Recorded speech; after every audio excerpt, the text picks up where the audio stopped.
Hi everybody, welcome back to my channel. I do hope you're doing well. If you're a new subscriber, it's great to have you here. And if you're a subscriber already, it's great to have you back. And as I said before, if you've unsubscribed, you don't know what you're missing. Anyway, I'm going to do this. I asked this about yesterday. I've asked it like before as well to do a Q&A. And so far I've had only one question. So obviously I'm a bit boring, I think. Or nobody's bothered to say, nah, we'll just say yes to her and then we'll not ask her any questions. Whatever. But so I'm going to, the question I'll answer, I should say, in a little while. But grab yourselves a cuppa. I've got a cuppa here. And we'll get started, and I'm going to do the Q&A, and I'm just going to tell you about myself, and I'll answer the question that I got here as well. So grab yourselves a cuppa and let's get tore into it. So I'll get started and I'll tell you a bit about me. So I was born in Edinburgh in 1961, so that makes me 62. I have a younger sister who's 5 years younger than me, and I had two older stepsisters, but one passed away in 2013, and still got the older sister. My mum passed away in 2013 as well, so I actually lost my sister and my mother within a week of each other, both to cancer.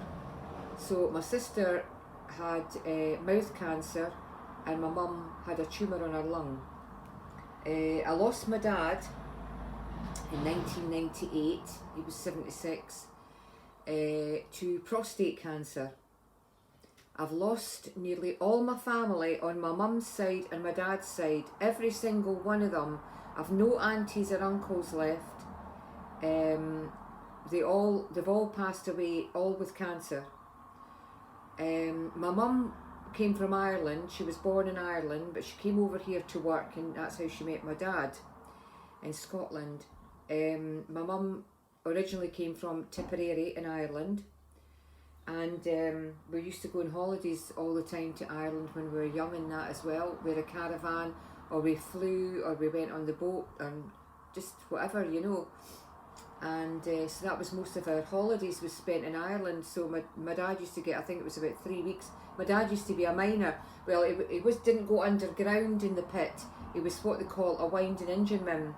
He used to take the cage down, you know, the miners in it, take it down into the pit, and when they were ready after they'd done their shift, he'd bring them back up, so hence like a winding engine man.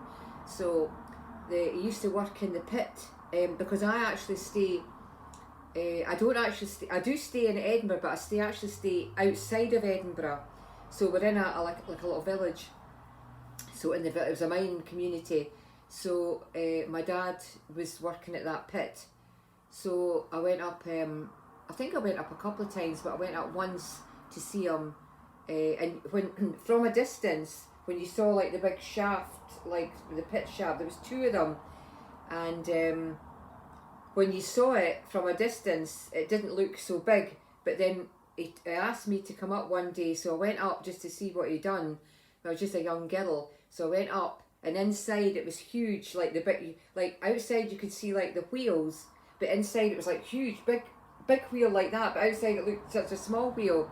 So I remember him shouting down to the guys down down below, because they must have been able to hear him, I don't know how, but anyway, because I was young at the time, and he just shouts, "I'm just going to show the lassie how it goes." So so that was it. So I got to see, and then eventually, like, it was time for, I think, the afternoon shift or something to come up from the pit, the miners. So I saw them coming up. Obviously their faces all black and that, and they were all like waving, "Hiya, hiya, hiya," you know, all the miners and that. So I remember that. I think it was only just maybe the once that I went into there. I think maybe another time it would be maybe just to go up and meet my dad coming for the pit and that and things like that. Because my dad like done shifts. He done day shift, night shift, back shift, whatever. He used to go out in the night shift and come in the morning, go out. He used to get up in the morning about 5 o'clock in the morning and with a coal fire then, and light the coal fire for us getting up for school, and so that was just that was kind of the life in that, you know. Just then, my mum was a home help. She used to go around like elderly people and that, and make sure that they were okay, and making, you know, doing a bit of work for them in the house or that if they needed it and things like that. I think they're now called like carers or carers in the community and things like that. So that was her job, but she did work in a hospital years ago, before she met my dad and that. So so I'm getting to where I come from and that. So anyway, like I left school, and my first job was in a little shop. It was just up the road up there. It's still there. It's a Scott Mid. But when I worked in there, but when I was young, we used to go shopping with my dad to it, and it was called Lipton's. If anybody remembers Lipton's. Then it became Galbraith's, and that's where I ended up working. And then it went, when I left there, it became, what was it called again? It began with a T. Temp? I can't remember. I've forgotten the name of it. And now it's a Scott Mid.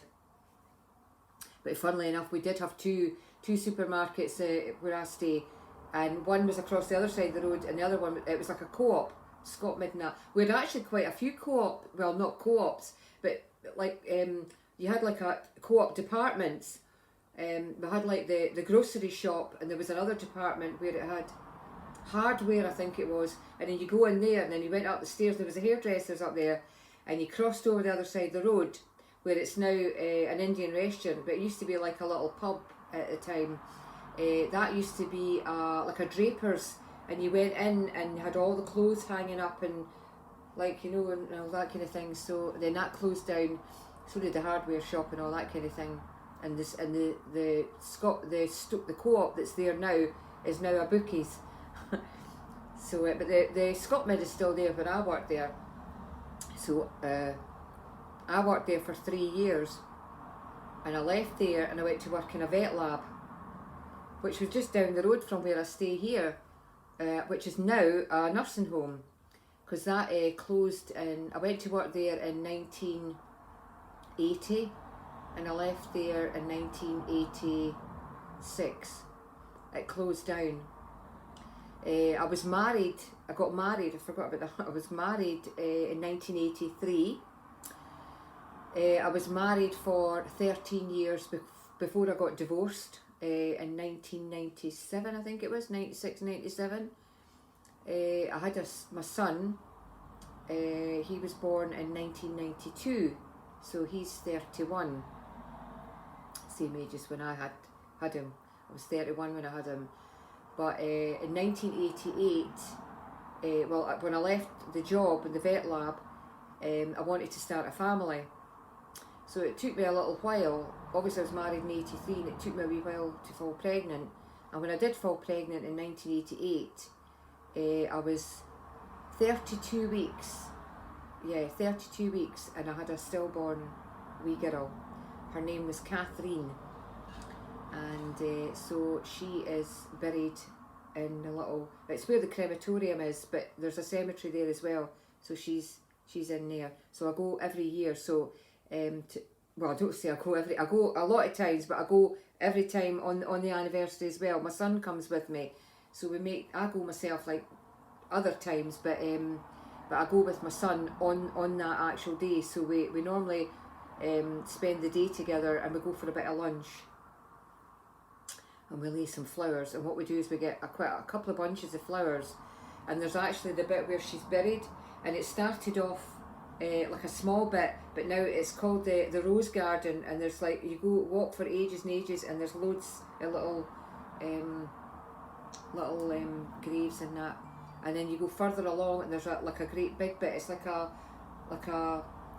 not a statue, like a monument type thing dedicated to all the stillborn babies and that. So we always sit there and we leave some flowers, and then we carry some of the other flowers and we just put them down, like if we think that like maybe a young boy or something has passed away and there's no any flowers or something like that, maybe his parents have passed or something like that, so we lay like a couple of flowers or something down at that, and that's what we do. So then my son, as I said, was born in 1992, and but then my marriage failed, and I got divorced in 1997. So about 3 years ago he passed away, so he's no longer with us. So my son, it's just me and my son, so son's not got his dad anymore, but we weren't very close or anything like that, so but that was what happened. So he's not here anymore. My son, he's a musician, and well, he actually works in a guitar shop. He's also wanting to do well, he does tutoring in that as well. That's what it is. He's a guitar tutor, and he works in a guitar shop and all that kind of thing. And he's got he used to be in a band with his friends, but they broke apart. And he used to write all the songs. He writes all his own music and things like that. So, and he knows all the things about music. What he doesn't know, I mean, I haven't a clue, but he knows every single thing, and that, so he's writing in the music. So anyway, I'm going. That was me. I'm going back and forward when I'm telling this story. So anyway, because it keeps me right, because I'll think, oh, I forgot this bit and things like that. So if I go back and forward, you'll understand. So anyway, before when I lost my daughter, I started to work again, and I went to work in the National Health Service. So I went to work with the blood transfusion service as well. So I've been, and I was there for, let me see, was there about 20 odd years. And I left there and I went to work at a university, and that was my last job, was at the university. I decided I wanted to, well, I really didn't want to retire or anything, but I had to, because as I said, if you watch any of my other uploads and things, I suffer from arthritis, and it was starting to get really bad. My hands can get really bad in here, like this part here, there, and my knees, but this is mostly like sometimes like when I'm gripping, so I was having to pick up a lot of different things and that, and I was dropping them, like a lot of glassware and things like that, and I couldn't, I was like a lab technician, and I was having to set out things, and there was days when I was in total agony, just absolute agony, and I couldn't you know, I felt as if I couldn't go on. So they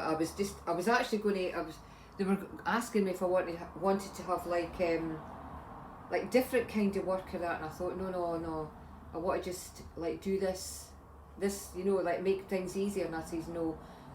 So I says, well, I think I'm just going to have to give in and give up. I just, because I thought, since I retired then, took early retirement, the arthritis has definitely got worse. So I mean, I think I've done the right thing anyway, because, well, when I did retire, I retired just going on to my 60th birthday, so I'm 62, so I just retired when the pandemic struck. So I think I made quite, not that that was a good thing, but I think I made the right choice then, because obviously now that I'm bothered with the arthritis, it's horrendous. There's good days and bad days, and when it's a bad day, it's a bad day. And I do suffer from migraines as well, so, and I've had like the pains with arthritis, and I've had a migraine at the same time, and it's just been absolutely awful, totally and utterly awful. So that was it basically. So I'm going to go. I'll tell you in a minute. I'll go back into something else, but I'm going to have a look at the question that I have. What is it? This is from Tina. I would like to ask what your job was when you were working, and are you happily retired? Well, when I was working, as I said, I was a lab technician. I made up like different solutions for students. For when they were doing, we had like students would, if they would have exams and things, you had to set up all the different things for them, for the lecturers for their exams, and you just had to make sure that there was all the glassware that they needed. And I used to work autoclaves and all that, like steam sterilising a lot of equipment, replenishing things when it was needed. Basically, like, you know, you were there if the students were wanting something or they needed any chemicals, you had to get the chemicals for them and all that kind of stuff, for them to make up solutions, so you had to go and get all that for them. As I said, you had to set out glassware for them, make sure they had all the correct glassware for their experiments, and just all that just basic scientific technical stuff, not that a lecturer would do, but a technician, like helping in the labs and get everything ready. So that was that. My job before was, as I said, was well, when I went after the vet lab shut down, I went to work at the NHS, which is the blood transfusion service. That was in the labs. I was in the labs first. I was doing basically the same thing. Well, making up things, making up trays of vials. I used to get gowned up. We used to make a lot of antibody things for sending out to hospitals, things like that. You'd go in, you get all gowned up, the masks and the suit and everything, so everything had to be sterile, and you had to fill on. It was sometimes you had like what was called a robotic filler, so you made up all the trays that would fit this robotic filler, and it would go and fill it all. And then what you had to do is you had to cap them, and then they would go back into another tray, and then they'd come out through a hatch, and there'd be somebody there to collect them at the hatch, and then they'd check them. Then the trays would be sent into another room where they would be put through a machine, and they would have labels on them, and then they would be packed into boxes and they'd be sent out to hospitals. So that's basically what I done there. When I left there, I went to work at another. I was there for, where was it? I think I was there for, was it 10 years or something? And I went to work in another part of the NHS, but the blood transfusion, but this was on the donor side.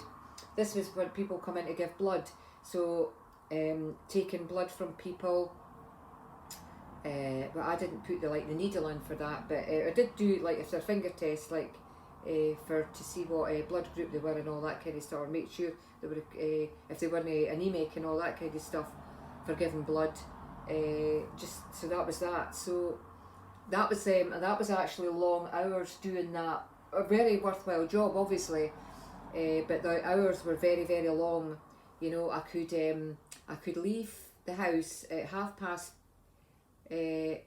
I could leave the house at 10:30, and we'd start, because we used to go all over different places, offices and community centres and schools and all that. We used to set up in their halls and things like that, community halls, community centres and that. And you could leave there. You could leave our donor centre about 12 in the afternoon, and you'd maybe be an hour or whatever journey. You'd set up, have a quick cup of tea or something, and then you'd be working. And then sometimes we used to close for a lunch, and sometimes we used to just have split lunches. Like some people would just go for a break, and then other ones would take over and all that kind of stuff. But sometimes, like at night time, we used to close about 8 o'clock. That would be we'd say the last donor would be 8 o'clock at night, but the last donor through would be 8 o'clock. But then you could look over and at the waiting bit, and there could be about 200 donors still to be taken. So you could still be there till about 10 o'clock at night. So, and if you were travelling away, say down the borders or anything from where I am, you wouldn't get home till about I'd say, well, 11 at night, and I stay outside Edinburgh, so I had to come from outside Edinburgh and back in. So sometimes I wouldn't get home till about 12 o'clock at night, so that'd be from 12 in the afternoon till 12 at night, travelling and all that kind of stuff. So it was very long hours. I mean, you could be working the next day as well, or you might be off the next day, but you were allowed so many hours in between. Obviously you couldn't just go and like have a couple of hours and then that's you back again. They had to make sure that you had rested, you know, but it was still long hours. And my son was still at school and that, so I was hardly even seeing him, to be honest with you. I was that tired when I came in. Sometimes he would stay at my mum's because I was that tired. And then on days off you were catching up with washing or gardening and all that kind of thing. So, you know, but I mean, as I said, it was a worthwhile job, good pay and everything like that. But I decided that I said I'll have to get something else. So that's when the job at the university came up. So that was like good hours. I mean, didn't have, oh, that was another thing at the blood transfusion. I had to work weekends, not all every weekend, but Sundays and that, because your working day started on a Sunday to a Sunday. So, but when I went to the university, you got like the public holidays as well. But at the blood transfusion, you didn't. Not all of them. But you had to work, as I said, weekends, but you didn't at the university. So I actually got to see a bit more of my son, because I thought I'll never see him growing up and all that kind of thing. But yeah, but that's when, like later on and everything, that's when the arthritis started to take its toll on me, and just practically takes over my life, you know. As I said, with good days and bad days, but still here to tell the tale. But yeah, and going back to my mum. Oh wait a minute, sorry Tina, I forgot you've asked her a couple other things. Sorry, forgot about that. Animals have always been a huge part of my life. Have I ever owned any pets? Not like after I got married and that in '83, but we did have, when I was younger, we did have a little dog, Mitzi, that was her name. It was me that called her that. I picked that name, Mitzi. She was just like a wee tiny thing, a wee mongrel type dog, and but she was the cutest little thing, absolutely the cutest little thing you could ever imagine. My dad had a caravan, and we used to take her in the caravan with us and that, and she was just like treated like, well, obviously one of the family she was. And I remember like we used to like when the bed was like put down in the caravan and that, and she used to like get up onto the bed. I can picture it as if it was yesterday. Get up onto the bed and that, and go like that to pull the covers back so she could get in. She wanted to get in under the covers if we were going into our bed. So we had to let her get under and put her down in that, and my dad would say, well, get her, once she's like rested a bit or whatever, we'll get her over and put her into like a wee basket. But you know, she and then she tried to do that, and you know, she would just want to go like as if she's telling me, no, I'm comfy here, I want to stay here. So a couple of times we used to have to just leave her like and let her sleep, you know. But she was just the cutest little thing. And you know, and she used to come up beside you on the if you were sitting in the chair, she'd come up beside you, and then she just wanted you to stroke her like that the whole time, or like rub behind her ear. You could sit for, if you were watching the TV or something, you could just sit for hours and hours, just rubbing it, and she'd be. And if you stopped it, she'd sort of go like that with her head to get you to keep going. Oh, she was lovely. And then and she had pups. But my dad took them to the cat and dog home for like other people to see if they wanted any wee pups and that. And she was just. I really don't think she was quite right after that. She seemed to go downhill a bit. She just wasn't her sort of self, you know. You could see a change in her, and then like I remember like I think if I remember, I'm trying to remember back. I think she started bleeding down below, or something like that. I'm going back years. I'm going back the late 80s. I think she started to bleed or something. My dad took her to the vets, and I remember, I think he said that she had to have a hysterectomy or something. And I remember when she was getting the operation, and we had to, we were desperate to phone up to find out if she was ready. We just wanted her back, and eventually we did get her back in that. I don't think she was the same after though. She just didn't seem herself, you know. She was getting a bit older than that as well, but no. And then eventually, like, I remember like a good few years or something later, I remember I was lying in my bed and my mum came up the stairs and she said to me, oh, she said, Mitzi, there's something wrong with Mitzi, there's something wrong with Mitzi. So I remember I went down the stairs and she was just lying on the living room floor, and I was heartbroken. I think I knew she was just going to go. So I said to my mum, I said, we'll need to get Dad and that. I said, there's something wrong. So I can't remember where my dad was that day, but eventually he appeared. And my dad says, no, she's going. And so I remember, like, he took, I think if I remember rightly, she did pass away in the house, and my dad just bundled her up and took her down to the vets, and that was about the last. And then after that, we were just all heartbroken. You know, we expected her to just be there and coming up at your side and everything, and come, like, just be there, but she wasn't. And but it took us a long time to get over the death of our wee dog. It really did. Still got pictures of her. If I look at my old pictures and I'll put a picture up and I'll show you. She was just the cutest little wee dog. And she's just, that was the other thing. And every time that we had a doorbell, and you knew somebody was coming to the door, because she would sort of like go like this and look up at the bell, because the bell was inside. Well, the bell was outside, but the bit for inside was in like our living room bit.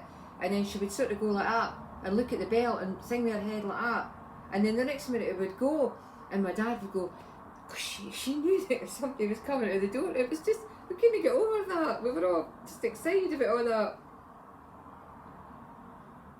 But we used to, you know, and you used to sit there as well and talk to her, have a conversation. You know, you could just sit there and have a conversation with her and tell her something, and she'd be sort of like that, and then she'd go like that at you. You know, as much to say, you know, oh God, we missed her so much. Really missed her. A great wee dog she was. Fantastic. Absolutely fantastic. God. Think back now, and that's why I really don't understand why people can be so cruel to animals. I really don't. My favourite animal, I think would be like a dog. I think it'd have to be. Excuse me. If I was ever getting another dog, but see, that's the problem. I'd like to get another dog, and it would be good exercise for me. But the thing is, if I've got arthritis and sometimes my knees are that bad that I'm practically crawling up the stairs. I've seen me crawling up there, my hands and knees trying to get up the stairs if my knee has been really bad. So I mean, if I was a bad day and I wouldn't be able to go and walk the dog. I mean, I know they need lots of walking and things like that, and it wouldn't be fair on the dog. You know, it wouldn't be fair. But I would love to have another wee dog. It'd have to be like a tiny wee dog. Like, I can't remember what they're called. I had a picture one time, and I told my friend about it, and she says, "Oh gosh," she says, that cost a lot of money, and they were about thousands and thousands. They're like, what are they called? That something. It's like it's not a poodle, but it's a. Oh, what is it? What is it called again? I can't remember. Is it something like a magna poodle or something? Oh, my friend would know, because she's got 2 cats. No, wait, no, she's got 3 cats. No, I think she's got two cats, and she looks after the neighbours up the stairs. It's always in her house. Oh, she'll know the one I'm talking about. Just a tiny little wee dog. Yeah, it looks like a wee teddy. I think they always say they look like a wee teddy or something. But yeah, I would like to have another like a pet for company and that, because sometimes, like, obviously my son, he lives with his fiance and that, and I just stay here myself, so I've got to pass my time. So that was the other question you asked, Tina. Why did you start a YouTube channel? Probably because I like to talk. I'll talk to anybody, mate. I really do, and I talk to myself as well. I mean, I'm talking to myself now. I'm just talking into a camera, so I mean, I talk to the mirror and everything. I do. I just talk to anything. If I see myself in a reflection, I talk to myself. But yeah, I started it because I thought, well, because I'm always like, if I'm buying things or something, and I think, oh gosh, that looks really good, you know, and I'll maybe tell my friend, have you seen this? Look at this, or the price of this, and whatever, or look at this, what I found, or something. So I thought, why don't I just tell people what I found? So I thought I'll start a YouTube channel and we'll see how it goes. So I started that on the 28th of June last year. And my very first upload was, I'll have to look back, I think it was a Home Bargains, but I'm not sure. It was either a B&M or a Home Bargains. And I hadn't a clue what I was doing. And it was probably all wrong. I haven't looked at that for a year. I might actually look back at that. I remember I'd done it in my kitchen. And I think I didn't like move my camera or something. I can't remember, but anyway, it worked anyway. So I've got 300 and something subscribers. I said I did want to get to 400, but that'll never happen now because I keep losing them. So I don't know whether it's just me, or the way I am, or the lack of hauls that I put out. But I've said this before, I mean, if I keep buying stuff, I'm never going to have any room for it. And everything's that expensive as well now, so I mean, and plus, I've not done any shopping for like clothes, because, as I said, I'm on my diet, I'm losing the weight, so there's no point in me going off to buy something, because if I want to buy it in a size, I'd have to try it on and say, this is what I bought, but I wouldn't be able to try it on because it wouldn't fit me. You know, and I didn't want to buy the bigger size and say this is what I bought, and I lose the weight and it's no use to me. So, you know, so that's that. So that's why I've not bought any hauls, any clothes hauls or that. So I might do like another haul and that again. But it's just, I want to buy this stuff if I'm needing it. You know, that's the thing. I want to buy the stuff if I'm needing it, because there's no point in me buying. Because I mean, I've seen people. Like I've watched other subscribers or that, and they have hauls, and it's like probably about 5 or 6 hauls a week at all the different shops. If I was doing that, one, I'd have no money. Well, I might as well speak the way up. No money. I'd have no money, no room, and I wouldn't ken where to put it. Right? Because I've only got so many cupboards in my house. And I mean, I stay like an upstairs and a downstairs, so I've got 2 cupboards in my room, and I've not got a wardrobe now. I've got a chest of drawers and 2 wee other chest of drawer things.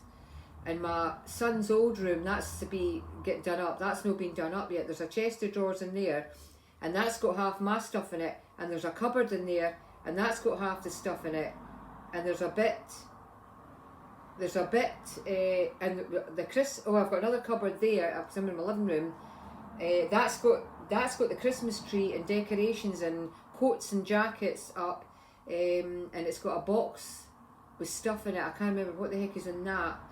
And then in the room, I've got all the other stuff that I use, like for when I'm doing my, you know, like the St. Patrick's Day and that. They're all in boxes and that, so I need to find room for them. So as I said, I'm lacking in room. So if I was buying any more stuff, like jugs or vases or ornaments or things like that, I just wouldn't know where to put them. But as I said about other people, they must have plenty of room that they can like buy all this stuff. Because it's like cushions and everything like that. I mean, I've got the cushions I have on my settee here, but I buy cushion covers, you know, and I've got 1 cushion on my bed plus the bolster pillow thing and my pillows. But that's it. I mean, I couldn't have like 50 cushions on my bed. Oh no, that would drive me nuts.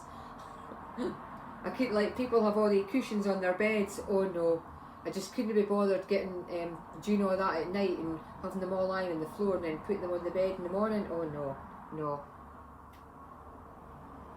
That's no my cup of tea. No. No, but I just like if I'm buying halls or anything like that, it's mostly food stuff or things I really need. You know. Or sometimes I'll buy things and I have to give it to my son. Not have to give it to my son, or I'll buy it for my son. But yeah, because he, like, they use a lot of things in that as well. Sometimes, like, I'll buy like deodorants and that, and I give them to my future daughter-in-law because she likes that Impulse. So I buy a few of them, and so that was that. That's what I do. Like, I buy things and I have to give them away because I've not got the room for them. I'd rather go out and about now that the weather's getting better. I'd rather go out for the day and, like, do maybe an upload of, like, the day out at a different place and maybe having a bit of lunch or something, you know, because that way you're seeing a bit of well, maybe if it's just like near in Scotland or that, but you're just seeing a bit more of the country. And I mean, there's places in Scotland I've never been to, you know, and that was on my list as well, a bucket list. I was telling you that as well when I'm planning that I was going to have a holiday. I might have like a couple of days here and there, and then I might plan a proper solo holiday, because I was actually going back to when I was 60, when I was planning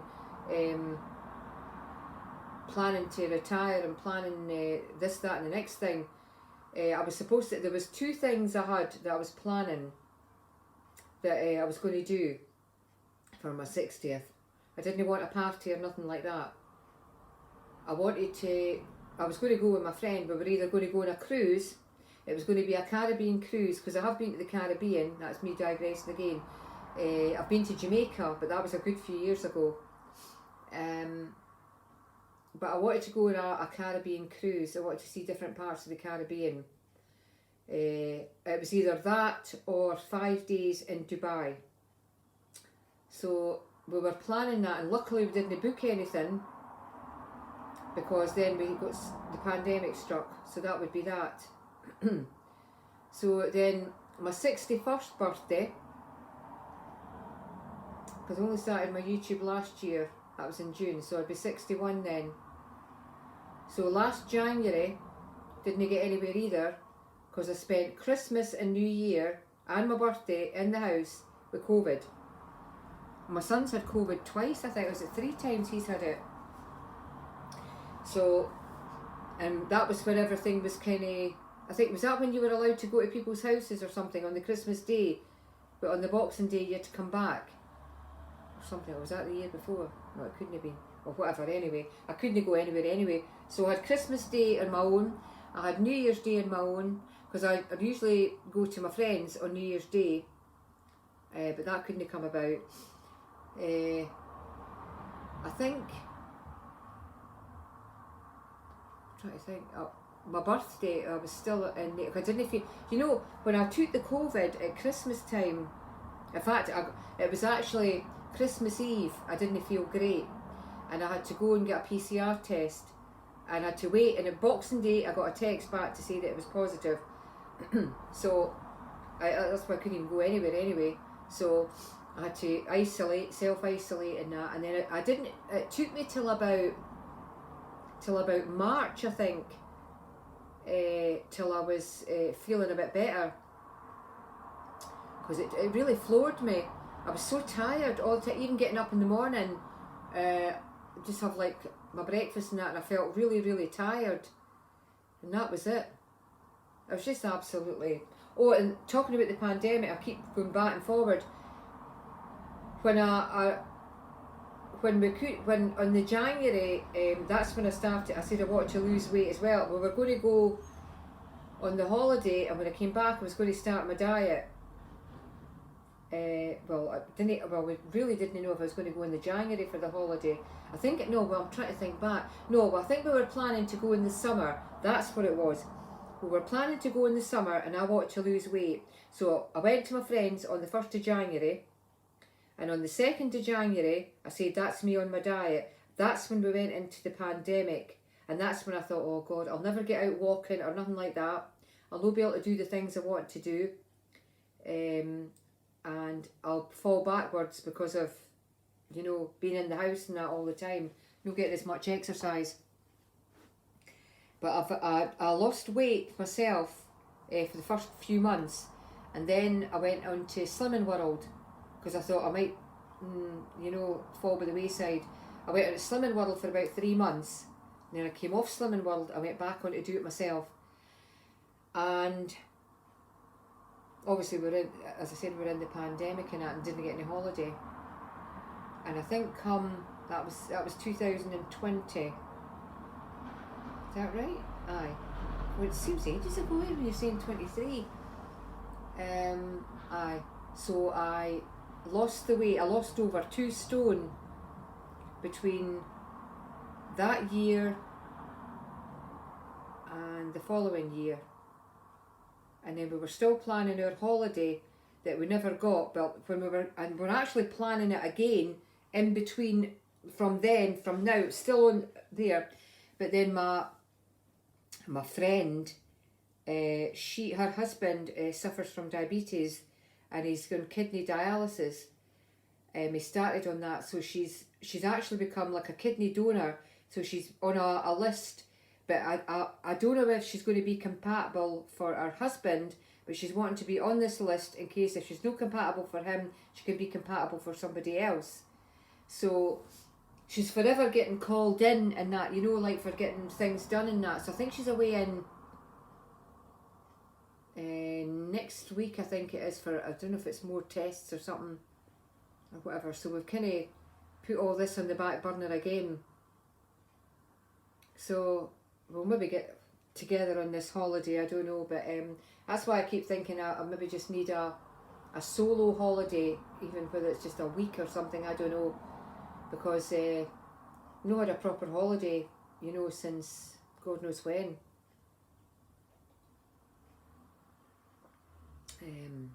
So I'll go backwards again. I was still working, and when my mum took ill, she was here on a Boxing Day. No, sorry, she was here for Christmas Eve, and on Christmas Day, and that she just wasn't 100%. She was very tired and that, and I thought there's something wrong. Doesn't look great or nothing. Come Boxing Day and that, she just wasn't herself. So I ended up on the Boxing Day. I just phoned for an ambulance because she was in her bed, and she was in my bed actually, and she was. I think she was getting a bit sick or something. I thought I was getting worried and that. So what they done was they took her into the hospital.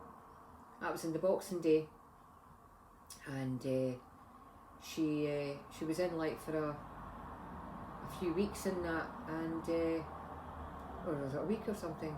Can't remember. They'd done a few tests and things like that, and that was when we found out that she had a tumour on her lung.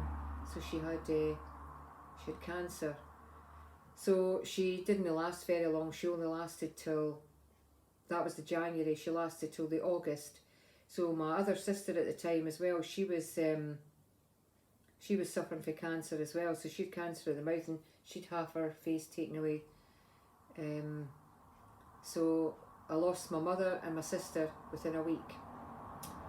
And because of all that stress and everything, I took a complete breakdown. After my mother passed away, I just had a complete nervous breakdown, and my mental health suffered.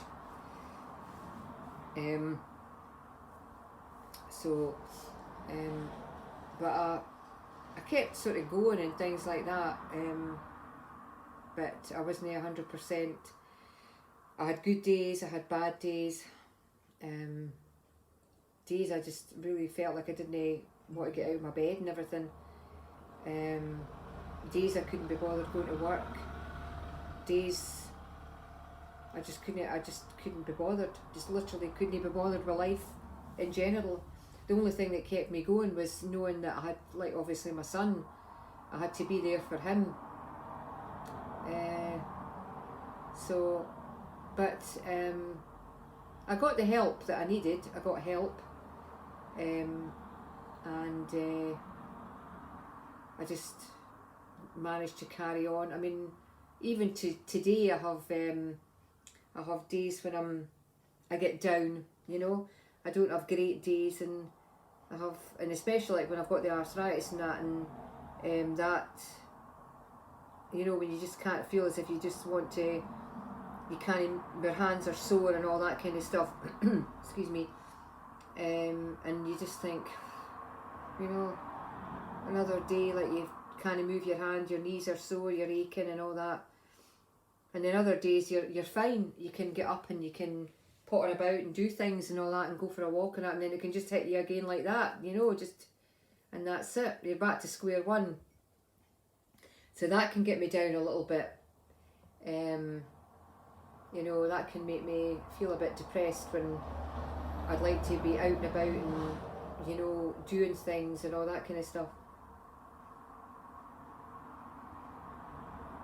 So that's why I just take each day as it comes. I take the good days and I take the bad days. Hopefully there's got to be more good days than there is bad days.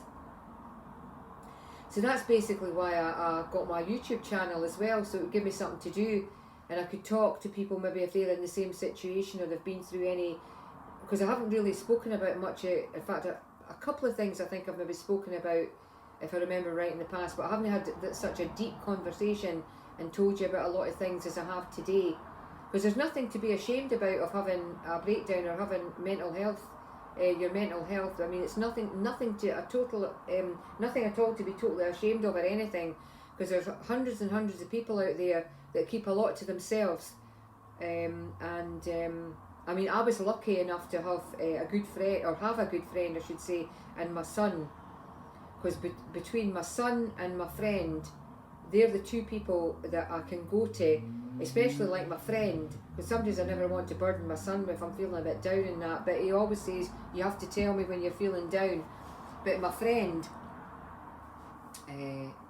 she has always been there for me, and she knows, you know, if I have a bad day or whatever, she'll be there for me. She'll say, let's do something, or I'll come to you, and we'll have a cup of tea and whatever, and we'll have a chat and all that kind of thing. And that's why we do all the little silly things that we do, like, well, not the silly things, but we'll have like now we get the chance, because after the pandemic and that's why we make a big sort of thing about like having maybe a wee Halloween do and just having some eats and that, or like an Easter thing or something, because it keeps me occupied and it keeps me busy, and she knows that as long as I've got something to occupy me, I'm fine, you know. Because when you've given up work and that, and you're just in the house yourself, and it's no great. It's not great to be stuck in the house, especially like in the winter time when the dark nights and that come about. That is horrendous, you know. And you shut your curtains or your blinds at night, and that's you in the dark, and that's it. Well, you've got the light obviously, but you've not got natural light, and it can affect you because you're not getting out and about in the freezing cold. When the cold affects my arthritis as well, that's me. I'm finished. You know, basically. So that's why I relish the summer weather when it eases up a bit and you can get out and about in the good weather, because Scotland, I mean, it's not got the greatest weather. I mean, just now, I mean, May is when it kind of starts to get sort of into its best, and come the end of September going into October, you get about 3 or 4 months, and you're lucky if you get good weather during the summer. You'll not get like what you get in London or anything like that, like in England, was it last year and that. I mean, you'll not get it as hot. I mean, you get it hot, but you get a couple of days and that's it. I mean, you can go for sometimes we've had like rain for a week. I mean, I've seen people or heard people of obviously like sometimes in June it can get cold and they've got to put their heating on. I've had to do it. I've had to put my heating on in June because it can get bitter. It really does, gets bitter cold, and then all of a sudden the sun will come back, you know.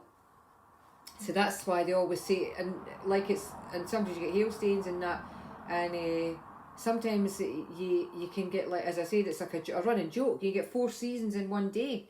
You can get up in the morning, it could be sunny, come the afternoon it can be rain. You can get maybe thunder and lightning, whatever, you know, just all these different things. So that's mostly about myself, I think, anyway. So I've done that. So if I come off and there's any more, if I upload this one and there's any more questions that I've probably no answered in all of this, I'll maybe come back and do another one if you would like me to, that is. If not, you can comment and say, no, we've heard enough, no, we're unsubscribing, no, you just do all this, whatever, or maybe I've helped people but just by talking about what I've went through or going through and things like that. So, but anyway guys, if you've liked this kind of content and you can relate to anything I've spoke about, and maybe it's helped you in some way or anything, I'm always here, as I said, for a chat, if I can help, that is. So please give me a thumbs up, please like this or not like it, or if you do like it, that's great. Hit the notification bell thing or whatever it's called and you'll know when I come back on. And if you would like to subscribe to the channel, it would help me a lot and get me going a bit more again, because I think I've came to a kind of a stop in my subscribers now, so it might pick up, you know, whatever. So anyway guys, enjoy the good weather if you're getting it, or if you live abroad, you're probably getting good weather anyway, but take care of yourselves and I'll catch you in the next one. Bye bye for now, take care.